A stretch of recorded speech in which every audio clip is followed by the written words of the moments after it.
Comment lire la Bible efficacement? Avons-nous vraiment conscience du trésor que nous avons entre les mains chaque fois que nous ouvrons la Bible? Trop souvent, nous l'abordons comme un livre ordinaire, en pensant qu'il suffit de lire quelques versets ici et là, mais la Bible, c'est bien plus que cela. C'est la révélation de Dieu, vivante et puissante, capable de transformer une vie. Mais comment la lire efficacement?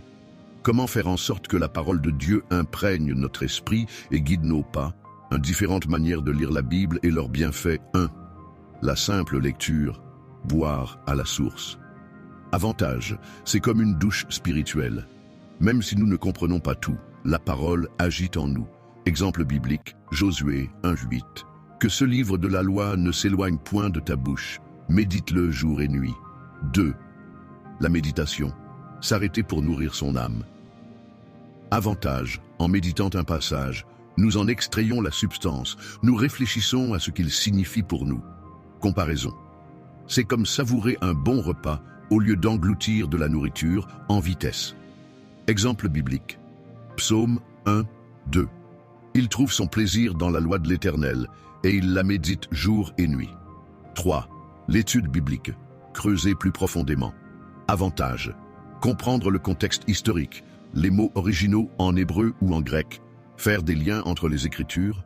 Méthode. Utiliser un carnet de notes, des commentaires bibliques, des études thématiques. Exemple biblique. Actes 17:11. Ils examinaient chaque jour les Écritures pour voir si ce qu'on leur disait était exact. 4. La mémorisation. Graver la parole dans son cœur. Avantage. Face à la tentation ou aux épreuves, la parole que nous avons mémorisée revient automatiquement. Exemple biblique. Psaume 119:11. Je serre ta parole dans mon cœur afin de ne pas pécher contre toi. 2. Pourquoi lire même sans comprendre? Effet invisible mais puissant. Nous pensons parfois que si nous ne comprenons pas tout, cela ne sert à rien. Faux. La parole de Dieu agit même quand nous ne la saisissons pas immédiatement. Comparaison. Imagine un repas équilibré. Tu ne vois pas les vitamines, les minéraux, ni les nutriments à l'œil nu. Mais ton corps les absorbe et en bénéficie. Il en est de même pour la parole de Dieu. Hébreux 4:12 nous rappelle, car la parole de Dieu est vivante et efficace, plus tranchante qu'une épée à double tranchant, pénétrante jusqu'à partager âme et esprit, jointures et moelles. Elle juge les sentiments et les pensées du cœur. Même si nous ne ressentons rien sur le moment, la Bible travaille en nous. Elle façonne nos pensées, nos attitudes et transforme nos vies. 3. Comment intégrer la lecture biblique dans son quotidien? Matin. Commencez la journée avec une simple lecture.